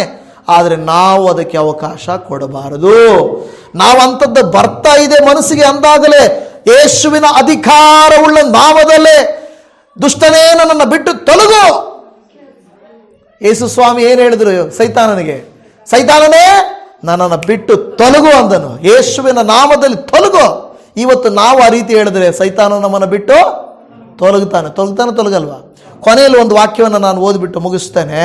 ದೇವರ ವಾಕ್ಯ ನಮಗೆ ಹೇಳುವಂಥ ಮಾತುಗಳನ್ನು ನಾವು ಯಾವಾಗಲೂ ಯಾಕೋಬ ಪತ್ರಿಕೆ ಜ್ಞಾಪಕ ಇಟ್ಕೊಳ್ಬೇಕು. 4ನೇ ಅಧ್ಯಾಯ 7ನೇ ವಚನ, ಈಗಿರಲಾಗಿ ದೇವರಿಗೆ ಒಳಗಾಗಿರಿ, ಸೈತಾನನನ್ನ ಎದುರಿಸಿರಿ, ಅವನು ನಿಮ್ಮನ್ನು ಬಿಟ್ಟು ಹಾಲೆಲೂಯಾ ಏನು ಮಾಡ್ತಾನೆ? ಅವನು ಬಿಟ್ಟು ಓಡೋಗ್ತಾನೆ. ಓಡೋಗಲ್ವಾ? ಬಿಟ್ಟು ಓಡೋಗ್ತಾನೆ ಅವನು. ಆದರೆ ನಮಗೆ ಆ ಧೈರ್ಯ ಇರಬೇಕು, ಎದುರಿಸೋ ಧೈರ್ಯ. ಆ ಧೈರ್ಯ ಇಲ್ಲ ಅಂದರೆ ಎದುರಿಸೋಕ್ಕಾಗಲ್ಲ. ನಿಮ್ಮ ಮುಂದೆ ದಿಢೀರ್ನ ಹಾವು ಬಂತು, ಏನು ಮಾಡ್ತೀರಾ? ಓಡೋಗ್ತೀವಿ. ಓಡೋದ್ರೆ ಏನಾಗುತ್ತೆ? ಕೆಲವು ಸಾರಿ ಕೆಲವು ಹಾವುಗಳು ಹಿಂದೆನೇ ಬರ್ತವೆ, ಹೌದಲ್ವಾ? ಅದೇ ನೀವು ನಿಂತ್ಕೊಂಡು ಒಂದು ಕೋಲು ಹಿಡ್ಕೊಳ್ರಿ, ಓಡೋಗ್ತದೆ, ಹೌದಲ್ವಾ? ಅದೇ ಅಧಿಕಾರ, ನಿಂತ್ಕೊಳ್ಳೋದು. ಆದರೆ ಅನೇಕ ಸಾರಿ ಸೈತಾನನಿಗೆ ನಾವು ಭಯಪಟ್ಟು ಓಡ್ತಾ ಇರ್ತೇವೆ. ಇವತ್ತು ದೇವಜನವೇ, ನೀವು ನಂಬಿರುವ ದೇವರು ಅಶಕ್ತನಲ್ಲ, ದೇವರು ಶಕ್ತನು. ಸರ್ವಾಧಿಕಾರಿಯಾದ ದೇವರು.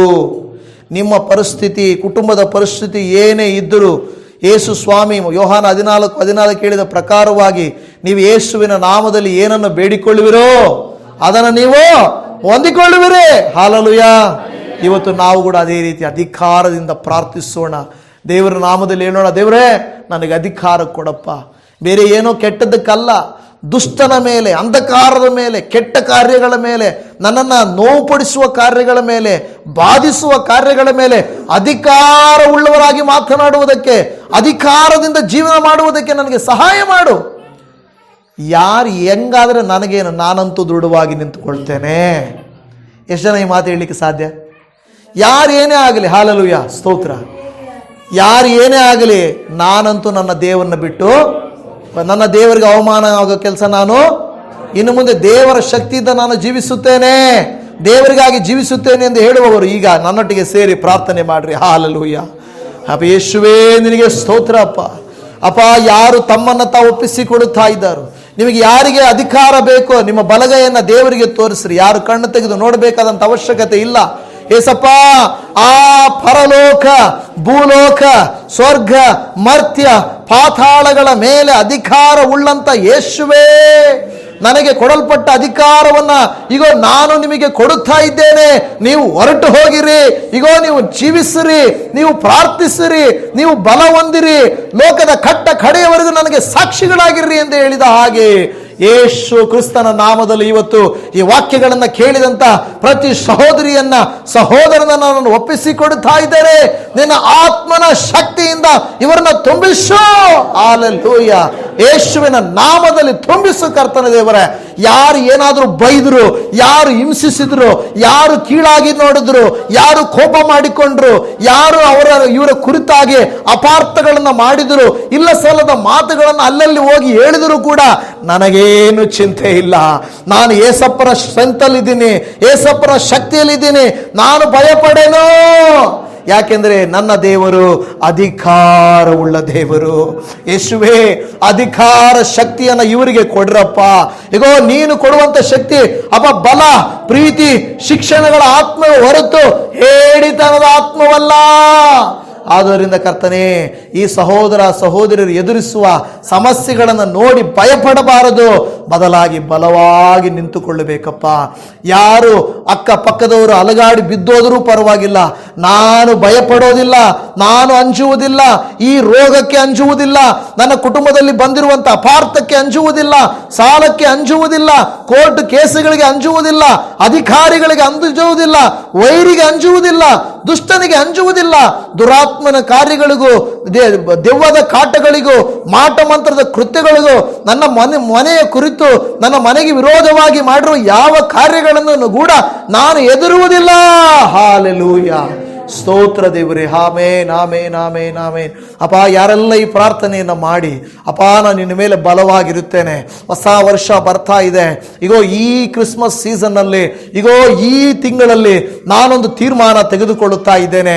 ನನ್ನಲ್ಲಿ ನೀನು ಜನಿಸಿ ಬರುವ ದೇವರು, ನೀನು ನನ್ನಲ್ಲಿ ವಾಸ ಮಾಡುವ ದೇವರು, ಇಮ್ಮಾನುವೇಲಾದ ದೇವರು, ಯಾವಾಗಲೂ ಕೂಡ ಇರುವ ದೇವರು.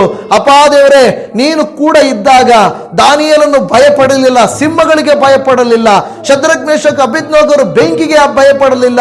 ಅಪ್ಪ, ಮೋಶೆ ಅಂತವರು ಫರೋಹನಿಗೆ ಭಯಪಡಲಿಲ್ಲ, ದಾವೀದನಂತವರು ಗೊಲ್ಯಾತನಿಗೆ ಭಯಪಡಲಿಲ್ಲ. ಮತ್ತೆ ನಾನು ಯಾಕೆ ಭಯಪಡಬೇಕು?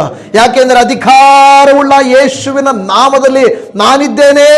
ನನ್ನನ್ನು ಯಾವ ಕೇಡು, ವೈರಿ, ಶತ್ರು, ಸಮಸ್ಯೆ ಮುಟ್ಟದು. ನಾನು ನಿನ್ನ ರೆಕ್ಕೆಗಳ ಮರೆಯಲ್ಲಿ ಸುರಕ್ಷಿತ ಎಂದು ಪ್ರಾರ್ಥನೆ ಮಾಡುವಂಥ ದೇವ ಮಕ್ಕಳನ್ನ ನೀವು ಅನುಗ್ರಹಿಸಿರಿ. ಈ ವಾಕ್ಯದ ಮೂಲಕ ಒಂದು ವ್ಯತ್ಯಾಸಗಳು ಉಂಟಾಗಲಿ. ಈ ವಾಕ್ಯ ಎಲ್ಲೆಲ್ಲಿ ಹೋಗಿ ಸಂಧಿಸ್ತಾ ಇದೆಯೋ, ಯಾರಿಗೆಲ್ಲ ಮುಟ್ಟಿದೆಯೋ ಅವರೆಲ್ಲರ ಜೀವಿತಗಳನ್ನ ರೂಪಾಂತರ ಪಡಿಸಬೇಕೆಂಬುದಾಗಿ ಪರಲೋಕ, ಭೂಲೋಕ, ಸ್ವರ್ಗ ಮಧ್ಯ ಪಾತಾಳಗಳಲ್ಲಿ ಅಧಿಕಾರವುಳ್ಳಾತನು, ನಮ್ಮನ್ನು ಕನಿಕರಿಸಿ ಆಶೀರ್ವದಿಸುವ ಆತನು ಆಗಿರುವಂತ ನಜರೇತಿನ ಯೇಸುವಿನ ಮೊದಲ ನಾಮದಲ್ಲಿ ಪ್ರಾರ್ಥಿಸುತ್ತೇವೆ ತಂದೆಯೇ. ಆಮೇನ್, ಆಮೇನ್.